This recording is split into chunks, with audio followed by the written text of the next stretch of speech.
Good evening and welcome to The Square. Tonight's discussion is going to focus on food security in Rwanda.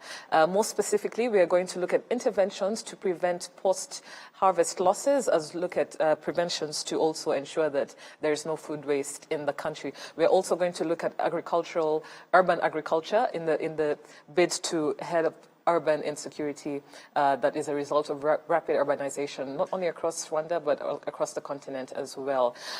Joining us, we have two guests, and I'll start with the first guest from FAO. Joining us, we have Dr. Otto Vianney Muhinda, who is the Assistant FAO Representative of Programs. FAO is the Food and Agricultural Organizations of the United Nations. Thank you very much, Dr. Vianney, for joining The Square. Yes, thank you for having me. Good evening. Good evening. We're also joined here with us by a representative from the Ministry of Agriculture, Dr. Octave Semwaga. Thank you for joining us. Dr. Octave is the Director General of the Strategic Planning and Programs Coordination in the Ministry of Agriculture and Animal Resources. Dr. Semwaga, great to have you on The Square. The pleasure is mine. Thank you. Good evening. Good evening. My name is Dylan PC, host of The Square. I'm joined as always by The Square resident panelists. I'll start with you, Brenna Namata. We missed you last week, so it's great to have you. Good to have you. Thank you. How was Huye? It's good. It was good. Yeah. Also joining the show as a resident panelist as always is Charles Saba. Great to have you on the show, Charles Saba. Same here, Dana. How are you? Good. Good. Great. So before we kick off, as we always do, we're going to look at midweek highlights that have caught the attention of resident panelists on the show. Anything, Charles, that you'd like to kick off with that you'd like to share with the audience?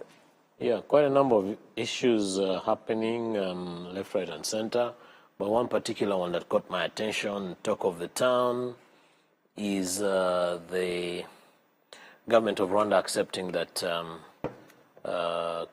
is it cocaine or marijuana or marijuana or whatever it is, for lack of a better word. Yeah. Call it what it is. I think it's just weed, yeah, that we can grow weed for medicinal purposes. I believe it's semantics, right? But I honestly believe that it's a step in the right direction, especially in terms of having alternative sources of cash crops, having alternative sources of boosting our economy. And, you know, who knew that fast forward Rwanda would become a mineral-rich country 5 years ago? Who knew that, again, 7 years ago, that gorilla revenues would surpass tea and coffee? Who knew that mice tourism would surpass tea and coffee? So, again, who knows what is there on the plate in terms of medicinal ganja. Medicinal marijuana. But I think, yes, but I think it's a step in the right direction. What we really need to wait and see is how we will blend it with accepting the entertainment use or recreational use. Thank you, Diana. Of marijuana. I think that's one of the biggest challenges that growing economies face. Let's not compare ourselves to Netherlands. We're not Netherlands, but it's a very interesting play to watch. Definitely a conversation for next week. Brenna, very quickly. Yeah. This week we had a video from the First Lady about child raising awareness around the issue. Day of the Girl. Yes. And that was such a powerful message, which again points to the bigger problem that we continue to face. The girl child continues to be vulnerable. The situation has gotten worse during the pandemic.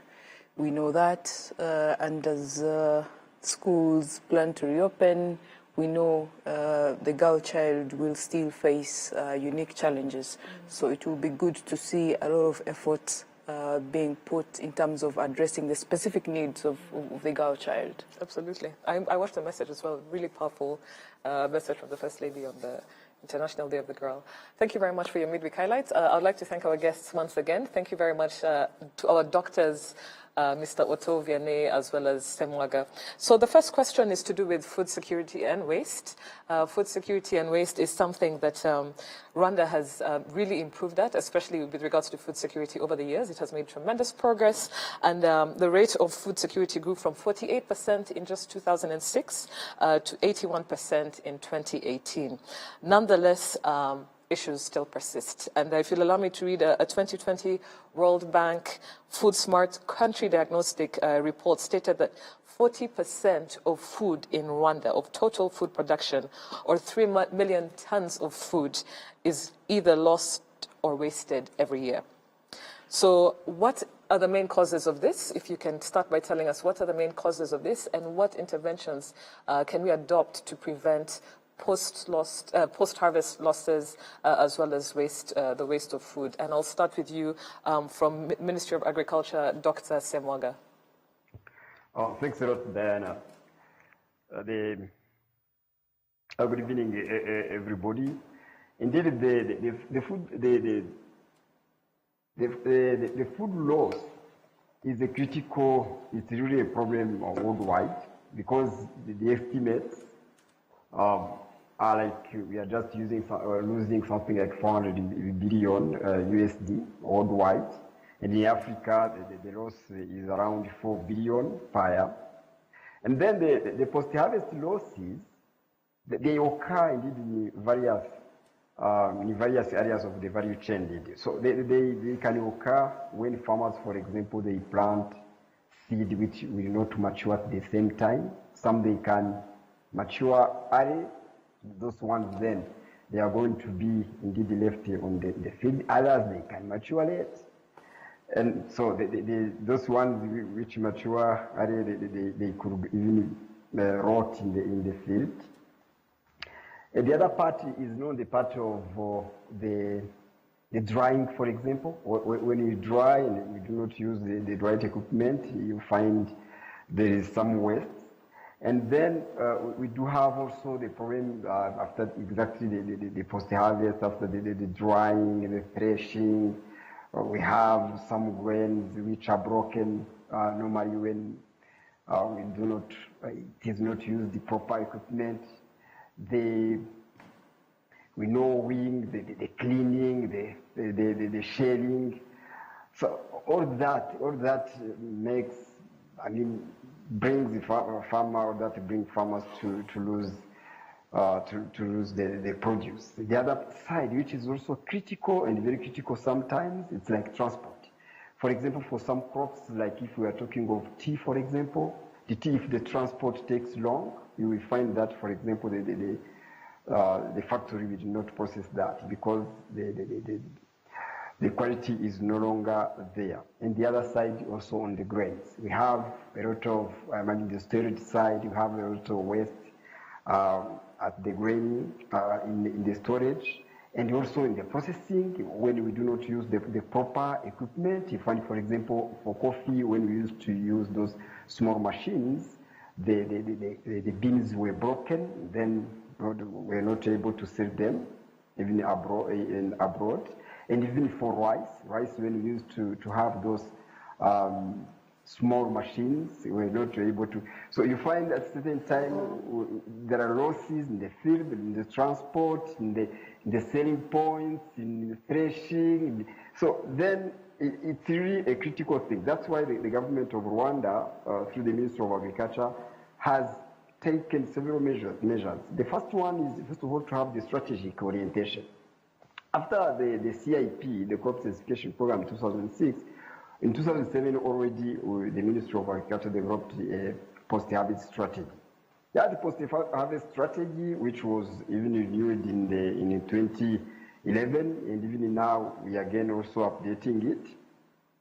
With that strategy, first of all, we found it was very important to train people. Train technicians. We train around 200 technicians specialized in post-harvest loss handling. We train farmers, almost more than 30,000 farmers we trained. And those farmers, they were also trained to train others. And then we set with the private sector and the other partners, we set up a lot of infrastructures. So, for example, warehouses and silos. Throughout the country, we have 517 warehousing silos with the capacity of 273,205 metric tons. Cold rooms, we are having 47 with a capacity of 882 metric tons. Milk collection centers, we are having 151 with a capacity of 483 metric tons. Drying grounds, throughout the country we have 568 with a capacity of 14,444 metric tons. Drying shelters, throughout the country 886 with a capacity of 26,251 metric tons. We have also mobile dryers, 27. We have potato collection centers, 42, capacity 3,075 metric tons. Cassava collection centers, 10, capacity 2,680 metric tons. Vegetable collection centers, 14, capacity 1,244 metric tons. Coffee washing stations, we have 308. The small ones, as I told you, they were taken away. And tea factories, in 2004, we used to have only 10. Now we have 18. And then that was not sufficient because I talked of, for example, if we are talking of cooling cold rooms, we need to have electricity. So currently we are having access to electricity, 56.7% of people of Rwanda, they have electricity. So whereas in 2017, it was only 34.5%. The other investment which is very, very critical is exactly the feeder roads. So we have developed 3,248 kilometers. So then, with exactly those infrastructure set, I would like to mention that the report that you have mentioned, it is indeed using the data of 2017. Because at that time, we had exactly around 20, for example, the report is talking of 25% of maize, which is wasted. That used to be the case in 2017. But currently, we are having only maize. Now, for example, the loss of 10.3% in post-harvest losses. So we have also other examples like cassava. Cassava currently it's only 23.67%. It's of course it is still high. So the 40 million which is talked, I would like to use that numbers and to know it, the reality of that. The numbers, when you look at exactly the numbers used, they are from, most of them, they are from FAO Stat 2017. With the investment that the government has set, as we have explained, the infrastructure we have put on place, and also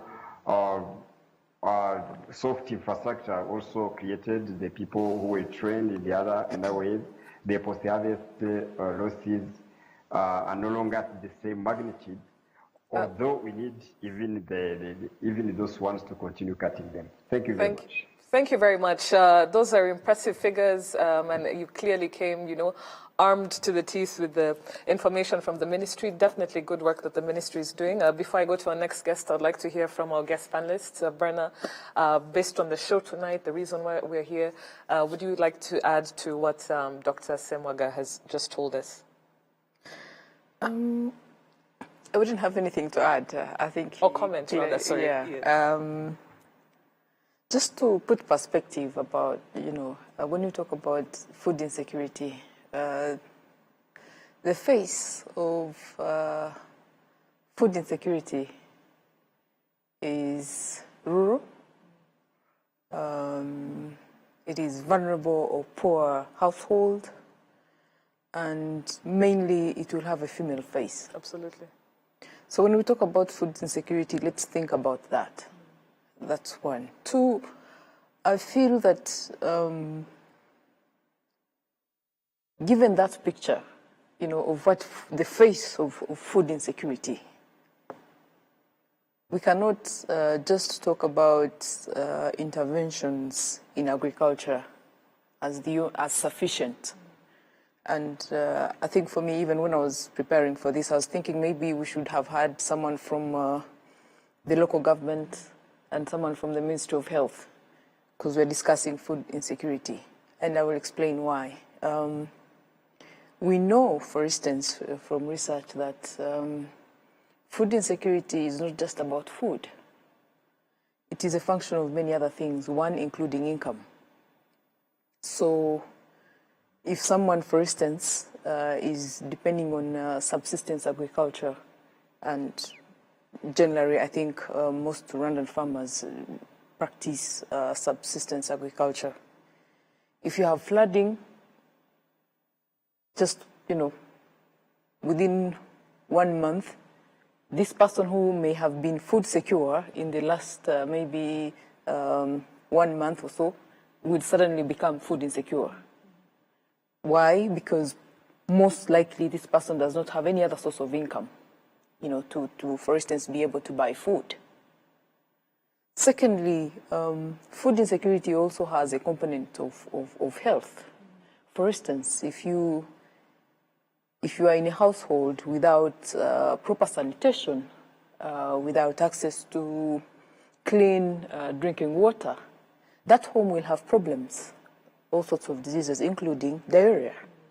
And now, no matter how much you eat, if in that home there is a problem of hygiene and sanitation, we cannot talk about food security, So I feel that even when we feel that the responsibility relies with the Ministry of Agriculture, we need an integrated approach.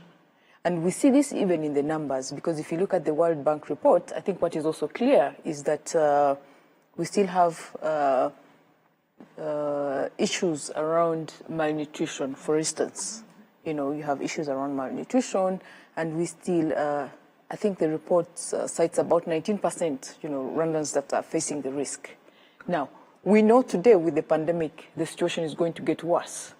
So for me, I feel that the issue is not just about the Ministry of Agriculture. We need several government agencies, again, coordination that we've been talking about to address this issue. Social protection programs have to be put in place to help vulnerable homes and households to be able to cope. Absolutely, and I'm glad that you preempted that part of the discussion, because I'm going to come back to you, Dr. Semwaga. We would like to know and learn about the institutional coordination between the Ministry of Agriculture and Animal Resources, as well as, for instance, stakeholders such as FAO, the sort of institutional coordination that exists in putting forward strategies that really deal with food security and preventing food loss and waste. So we'll definitely come back to the institutional coordination aspect of things. Charles, anything you'd like to also comment on? Yeah, first of all, it's extremely absurd that we talk about food wastage. I'm told it's waste. Yes. Waste, not wastage. I was also corrected. I said it like you before, yes. But okay, let me not be distracted, because by virtue of the fact that we are not getting all the food that we produce into the market or into our bellies, I think it's a waste. So I think, as I said even earlier in the beginning in regards to Marie-Jeanne, it's a subject of semantics. So it's extremely absurd on that front. Second thing, and Bana pointed out something in passing around our malnutrition challenges, and I'd really like to link that with the dazzling facts that our friend Dr. Ari from Inagri has given us. So, if you look at the drying facilities, storage facilities, washing stations, cold storage, and so on and so forth, if you look at the numbers that he has given us, you might think we're doing extremely well. But the truth of the matter is it's just a drop in the ocean. And whereas we do not want to downplay it, I think if the farmers have done very well for themselves to grow the crops, let's support them to take it a notch higher, to own actually their own, to have a bigger role in the value chain. And where am I going with this conversation is that government that has done a fantastic initiative in terms of three major areas. The first one is the land allocation, land registration, and land ownership. So farmers actually own land and they have titles to their land. The second one is infrastructure. So infrastructure is not only about roads, water, and electricity, but government has invested heavily in irrigation and irrigation schemes. Then the third one is route to market. So that is your transport chains, your feeder roads, your markets where actually what you have grown will be sold, and so on and so forth. Now, considering that government has done everything to ensure that the crop to cup is sorted, or crop to plate for that matter, they should also allow people along the way to make money. You see, Daktari was just talking about statistics around cold storage, drying facilities, and what have you. I do not believe that that's necessarily the role of government. That they should do the heavy lifting and then allow some of those other investments to be done either by the private sector or by the farmers' cooperatives assisted by the other financing mechanisms that exist, or a combination of the two. Yeah, because that would be more efficient in my opinion. Yes. Yeah. Thank you, especially food for thought for government agencies and government implementers. I would like us to go to, before we go to you, Dr. Semwaga, if we can hear from Dr. Otto on behalf of FAO, if you could tell us, what in your experience, especially from your perspective as FAO assistant representative for programs, what are some of the key issues, especially in Rwanda, when it comes to reasons for post-harvest losses as well as food waste? The experience that we have as FAO is also related to what the government is doing. We have experienced that lack of cold chain facilities, especially for perishable foodstuff, is very important in making and increasing food losses. The post-harvest losses are also very important. FAO did a number of studies in the country and around the world, and we have noticed that post-harvest losses are very, very important, and also insufficient agro-processing skills and facilities, either for farmers, either for private sector actors, are also important, because people, they need knowledge, and FAO does contribute also to bring this knowledge to fill the gap for either farmers and other actors that are working on the value chain. Thank you very much. And are there some specific interventions that FAO is doing to address this issue in Rwanda? Maybe just yes. One or two that you can share with us. Yes, of course. Today we're working together with the Ministry of Agriculture in developing a strategy. After analyzing the situation, we are developing a strategy to avoid food losses. What does it mean? We're putting together a number of actions that are addressing the policies in the country, that also are addressing the capacity of all the actors, being farmers, being traders, being transporters, being those doing agro-processing, to make sure that everybody is included in the knowledge and the capacity development. Thank you very much, Dr. Vianney. And Dr. Semwaga, if we can go back to you just to answer Brenna's question, can you just give us a brief snapshot of the institutional coordination between the Ministry of Agriculture and other stakeholders in Rwanda when it comes to really promoting food security in the country? There were not questions, but some of the comments. which are really very, very important. The first one, when we talk of the food security area, the food security means we have food, that is what we call food availability. There is that side of now the food is accessible. That's why, for example, the idea of looking at also the social protection programs, so that even if food is there, the other people, even the people with low income, can access it.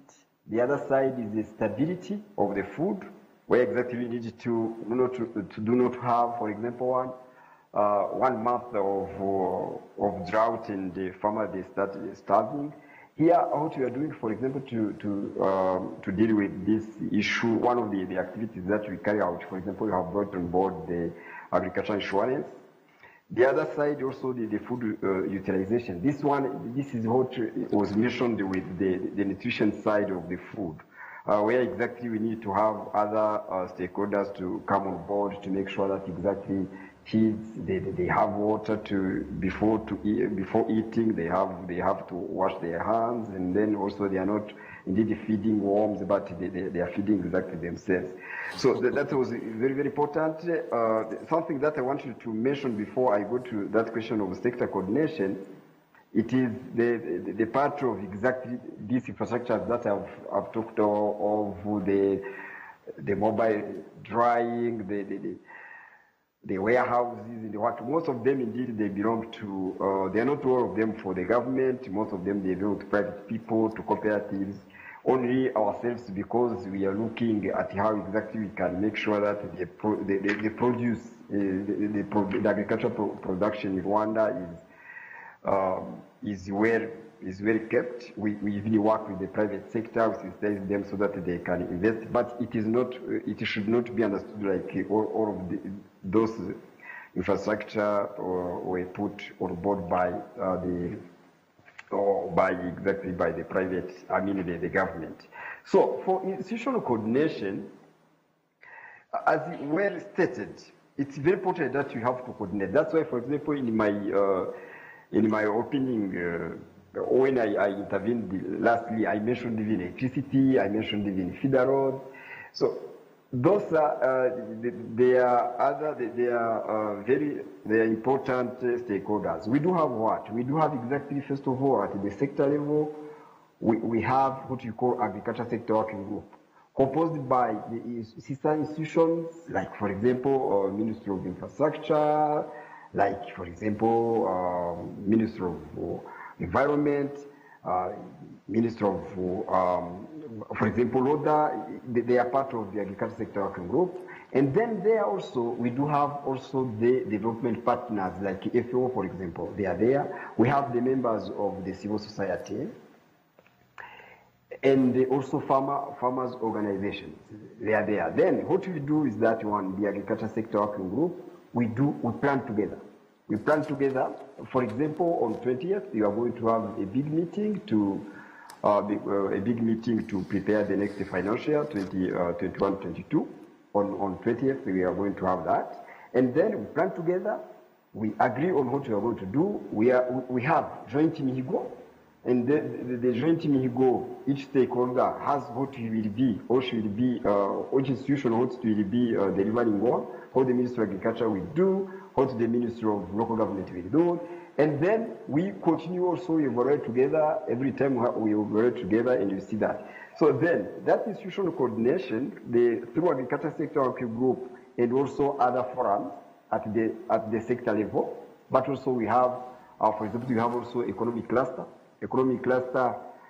with the ministries, and also the social cluster composed also with the ministers. At the level of the ministers, we have economic cluster, and also we have social clusters.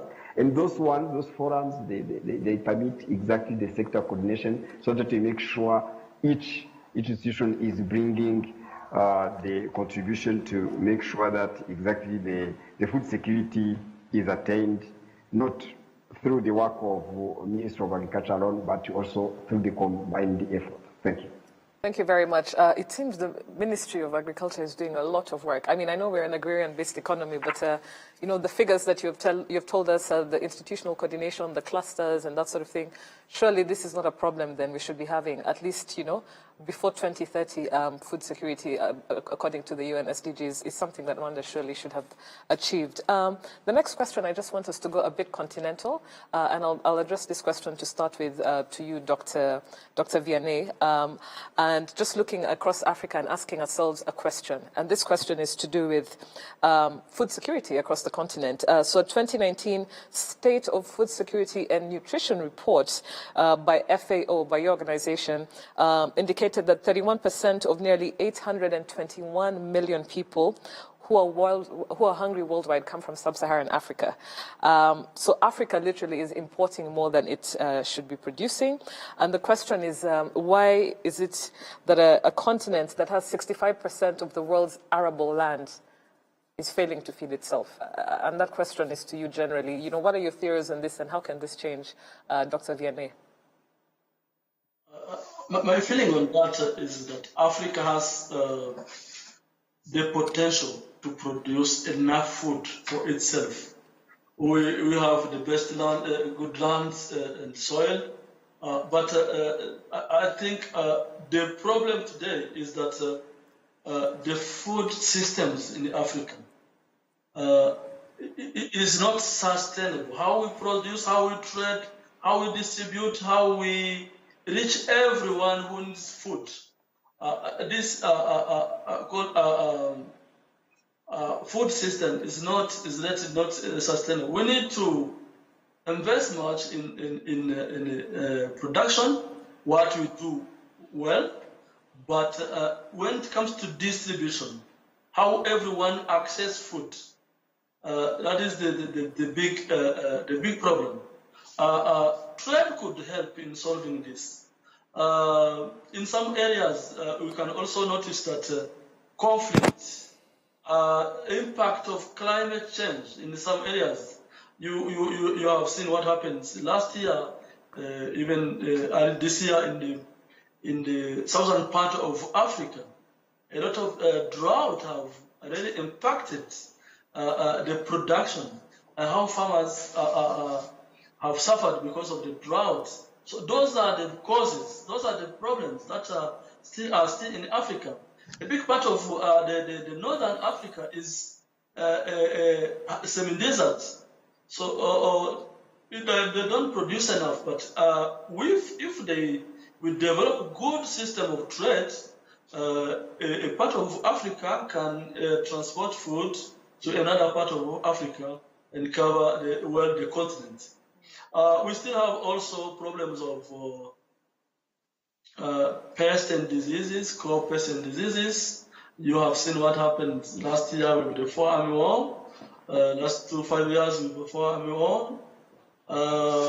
People now are talking about the desert locust. Those are also things that are affecting the food system in Africa, or how we produce food, etc. There are still some a number of factors that make food insecurity in Africa growing up to the numbers that you have been talking about. Thank you very much, Dr. Vianney. Charles Benner, would you like to weigh in on this? Why are we failing? Other than what, of course, the good doctor has mentioned, why are key reasons as to why you think Africa is failing to feed not only itself, but the world, because it has the potential to be, a global food basket? I want to mention maybe two things. First of all, I think I want Dr. Octave just put a smile on my face. He said we should not be feeding worms in our bodies. Yeah, that's what he said. But we should rather be feeding our bodies. No, the point to which we should be putting our bodies should be healthy. And clean as we feed ourselves. I think that's a very pertinent point. But I want to talk about something that is not only a Rwandan problem, but is a bit of a continental problem, and that's really around the choices we make around agriculture produce, what we grow.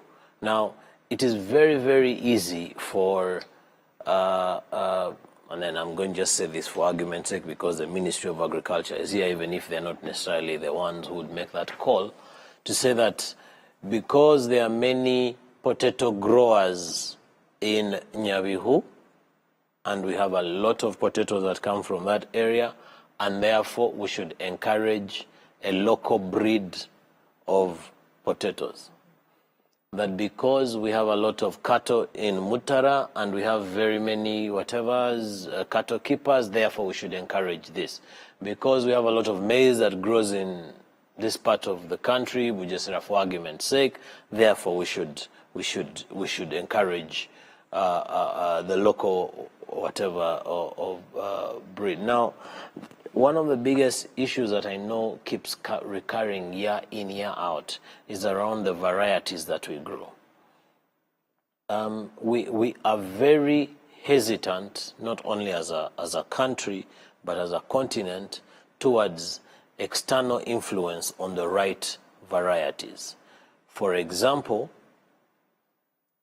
I am reliably informed that one of the reasons why Rwanda does not produce good potato chips is because of the varieties of potatoes that we grow. So the potatoes that we grow are very good for table chips. So the chips, mafiliti we eat on our table are not necessarily the right variety for potato crisps.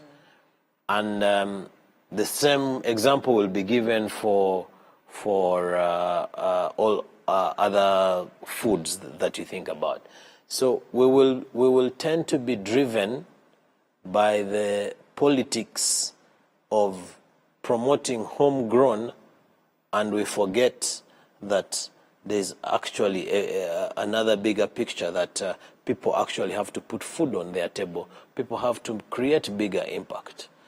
Back to the story that we started the show with, of looking at cannabis purely as an abusive drug and not looking at the economic impact. So the issue of varieties builds into the issue of the choice of fertilizers. We will tend to be extremely hesitant and go through an unnecessarily rigorous process to approve artificial fertilizers, because we think we have a moral obligation to promote our homegrown fertilizers, yet the cost of those fertilizers having an impact on the volume of our produce is extremely high. I'll give you an example of feed. Feed, so if you to look at if either you're doing livestock, or fishing, or poultry, or piggery at a serious commercial scale, you need artificial feeds. You need to feed your crops. Even if you have your Jiringa program, Jiringa is predominantly either mixed breed or pure foreign breed, you'll need feed from a factory. Now, some of this feed relies, for it to have rich nutrients, it relies very heavily on imported product if it is to have rich nutrient. Now, it is very, very easy from a policy level to say we are going to discourage importation so that we improve the quality of our feed. So I think some of we need to bury our misguided fears if we want to achieve some of the things that we want to achieve. Thank you. Yeah. Bernard, before we go quickly to our topic, just touching on it, urban agriculture and as a method of dealing with urban food insecurity, which is a result of rapid urbanization. Please, I'd like to hear your comments on what our guests have said. I feel that, first of all, I think if you compare the regional average, continental average, Rwanda is actually doing very well in terms of investment in agriculture. By all indicators, Rwanda does very well. But I think the problem is around deficiencies. You know, if you look at the investments going into irrigation, for instance, we know there's been a lot of money pumped into irrigations, very few are working, that's a problem. Mechanization is not happening at the rate it should be happening, so you still have a lot of subsistence farming, and which is a problem. Again, we see that even if the trend, we're seeing young people getting interested in agriculture and agribusiness, it's still difficult to do business. Yeah, to, you know, do agriculture as a business. the risk remains very high, the cost of business is really high, so it's difficult. If you look at the generation of our farmers, and then look at the trend in terms of technology, that, you need a different kind of generation to be doing the farming for you to actually improve agricultural productivity, So, but again, there are issues, young people still find many challenges around agriculture that make it impossible. So I think for policymakers, it's around how do you, one, for instance, build incentives, that make it less risky, especially for the younger generation that can adapt to the technology that we are seeing, and avoid the wasteful expenditure that we see in most of these projects. We know, again, the Auditor General's report has been clear several occasions. You import seed, it goes to waste. And yeah, so for me, I feel that broadly, we know what we want, but the challenges are around, implementation. And I think also Rwanda benefits from the fact that there's a political will and deliberate understanding around agriculture and commitment, which is lacking actually in most parts of Africa, So if we can just, be efficient and again, invest in young people and let them see and continue to see the opportunities in agriculture and take the risk, it would allow us to address the challenges around moving towards mechanization, and the adaptability, whether it's, for instance, now we know there are better varieties that are climate, resistant, resilient, and all these things need people who have gone to school, So if you look at the profile of our farmers right now, again, not all of them. Let's quickly move on to the next topic, and I'll kick off this question to you, Dr. Semoga, to do with urban agriculture. And statistics show that the world global population is set to increase by 3 billion people by 2050. And it's forecasted that 80% of this 3 billion will live in urban centers. So for Africa, the urban growth rate is 3.5%, which is the highest for all continents. And by 2050, it's projected that 60% of all Africans will be living in cities. And of course, urbanization comes also with urban food insecurity. And urban agriculture, if you could just briefly tell us, is it a possibility in Rwanda? What is the status of urban agriculture in Rwanda? I know it was approved in the 2009 Kigali Master Plan, but if you can briefly give us a status of urban agriculture in Rwanda. Good. I think, first of all, Diana, you said rightly that the Ministry of Agriculture is having a lot of work. That's true, because, as we speak, 80.2% of households, they live in agriculture households. And then we count 5.4 million people who work in agriculture. And then agriculture sector, we represent a third of the GDP. Then it's understandable that we have to work seriously. And I appreciate that you have realized that. So other comments, they came, those are really very well to take on board, but what I have taken there is exactly and what is written in the PSTF4. We need to carry out the financial and the economic analysis, whatever any project that we are undertaking. Because when we do proper financial and economic analysis, it is simpler to find if it is better to import any inputs or even to use locally, so that we have exactly numbers showing exactly the right way to go. So this is what I have taken. And on the side of the part of the mechanization, those are things that we are trying to do. On the support of the young people, we do have various schemes which help exactly young people to be in agriculture. And I would like to report here, for example, 62.2% of workers they work in agriculture. When you look at the 2017 Rwanda agriculture household survey carried out by NISR. So then, for us to be prepared on the urbanization rate that will be increasing, first of all, we need to understand exactly the culture of the urban people. What do they want? We say that what they need, they are driven by what we call 3P. Perishable, packed, and processed products. Those are the products that we will be needing. Then, for ourselves, we are glad that Kigali Master Plan has allocated 30% of land to the agricultural activities. What we are prepared executives with that. So exploitation of that one, we need to make sure that we are producing the right products for the urban people, mainly the part of perishables, where we are ready to support and also to work with the private people and also the farmers to look at exactly the right technologies to produce mainly the perishables, like for example, I'm talking for example of vegetables, so that they can have vegetables grown around there, mainly in infrastructure like greenhouses, also using other technology like the one that we call hydroculture. So on small piece of land to produce, to have the high yields.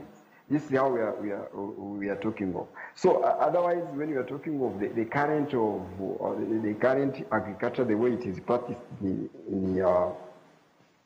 urban, it is known. For example, we did not have a lot of big areas to exploit within Kigali in the last master plan. And then it means the agriculture was managed just looking at exactly which area. We farm around something like 1.4 million hectares countrywide. And we do not distinguish this is urban, this is urban, this is rural. We are just managing agriculture like that. But with this specific space given in Kigali city and also in secondary cities, this is now where we are going to make sure that we are producing and we are producing and we are ready exactly to feed the growing population of urban areas. Thank you. Thank you very much, Dr. Semwaga. I'd like us to just quickly go to our Twitter feed very quickly, just to hear what some of our guests are saying, some of our viewers are saying. And the first tweet we have is from Frank Shumbusho, who states that, first of all, there shouldn't be such a problem like post-harvest losses. Minicom, the Ministry of Trade and Industry, or RDB, Rwanda Development Board, should get the markets for this harvest. Second, in most parts of Rwanda, poor people are still dying of hunger, whereas in other parts, food is being wasted. Makes no sense. I think he's also talking about, Charles maybe alluded to this earlier on, this is something that can be solved in different parts of the country, focus on growing certain crops. The second tweet is from Esther. Esther Flavor states that the government, through the Ministry of Agriculture, should set up an innovation center for food security and value-added chain as a platform for innovative ideas. Mm-hmm. And then we also have our next tweet coming in, and this tweet is from Mhano Gilles, and Gilles states that in order to prevent post-harvest losses, I think we need to invest more in this field, not only by sensitizing highest farmers, but also small farmers must be supported by both the government and private sector members. We have a couple of more tweets coming in, and the next tweet is from someone called Mugisha Dani, who states that to process post-harvest losses, government should invest in food processing industries and support smaller processing factories so that harvest produced and preserved by those industries can be used for a long period. I think this is something that's happening before we go to the next tweet, but we'll hear from Dr. Semwaga on this. Our next tweet coming in is from Darius. And Darius states that food security isn't in supermarkets, it's not in the government. ETC, true food security is historical normalcy of packing it during the abundant times and resting easy, knowing that our little ones are not dependent on next week farmers' markets or the electronic cashiers at the supermarket. So a very great point when it comes to storage of some of these crops by farmers, whether it's in silos and that sort of thing, season in and season out. We have another tweet from Richard Rwogera, and Richard states that urbanites buy food from informal markets whose prices are high due to a disorganized supply chain and greedy middlemen. If the profits are not passed on to the farmers who feeds us, then who knows, they might switch to more profitable crops, for example, tea or cannabis. So everyone is excited about this whole cannabis for growing for export. We'll see what more people have to say about it, yes. And then we have another tweet from Nsanga Sylvie, who echoes what Berna said earlier on. Food security is a gender issue. Women and children get disproportionately affected by food insecurity. Thank you very much for your tweets. Because we're coming to the end of the show, I would like to hear from you, Charles and Benna, if there's anything you have to add as we close. Yeah, I want to talk about incentives to briefly, farmers. Sorry. Yes. Yes. Incentives to farmers and as well as talk of the dilemma that Rwanda has had quite a number of times around the middleman or the trader. Now, I'll start with the latter, and there's a very famous, French saying about chacun avec son boulot. It basically means let everybody do their trade. If you come to me and tell me to produce the square, I'll tell you, hello, you know, how many square meters is a square? So everybody knows their own trade. For a time, I think there was a time when either the Ministry of Commerce or somebody along that value chain tried to be a bit militant on it and said, no, you will not be able to do this, and those Dyna or Daihatsu trucks would go and stop at a certain place, and then they're picked up by people before they get to Nyabugogo, and it's hoarded there. Before you realize it, the potatoes are going bad, and you know, all in the interest of protecting the farmer, but not understanding that the middleman is also a taxpayer, and he or she is a trader in his own right. So I think, in as long as we don't understand everybody along the value chain and try to accommodate them, we might lose a point. The other point really I want to raise is around incentives. The government of Rwanda has done a fabulous job in terms of investing in mechanization, working with Israelis to do irrigation, getting all sorts of incentives that are the tractors, plows, and what have you. But at the end of the day, if that farmer does not understand that moving away from growing wheat to growing rice will add, or will not add, for that matter, an extra franc in their SACCO accounts, it will be difficult for them to understand. So whatever whether it is from a middleman or trader and farmer perspective, whether it is from the tiller and a crop incentive perspective, we have to break it down to an extra penny going into their SACCO accounts. Absolutely. Yeah. We've come to the end of the show. Brenna, is there something you'd like to add? We have... No, just to say that food security is actually a human right. So, Very well said. you know, we have to do everything we can to make sure that we are food secure. And I feel that we have to be very deliberate in terms of addressing food insecurity across the board. It's not just about food, but, you know, provide the water, provide the income. Yeah.